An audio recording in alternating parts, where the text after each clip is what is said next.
What this video will cover: programming a new PIN code, programming remote keys to the system, changing alarm features, changing sensitivity settings, programming timing settings, displaying system diagnostics, displaying the current feature status on and off, display current timing settings, and display current sensitivity settings.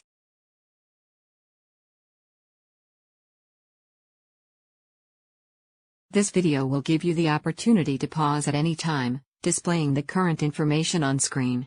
We hope being in this format will help you both understand what you are doing and be able to follow the guide. If you are also looking for new keys, please visit the description of the video, where we also provide some links.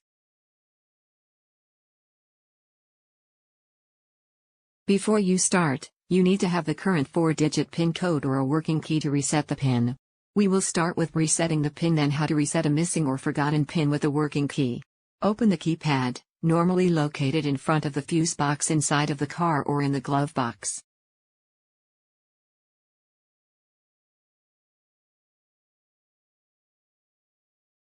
Changing the PIN when you know the code.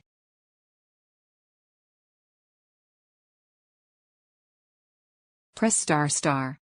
Enter your existing code, then another star. Press 92, ***, then new code, and finally, #.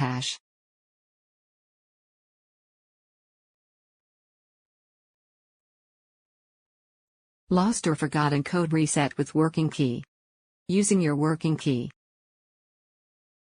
Arm and then disarm the system using the working radio key. Within 30 seconds of disarming, type into the keypad *17856, then 92, new code, repeat new code, #. Arm the system with the key. You should now be able to disarm the system using the new PIN code.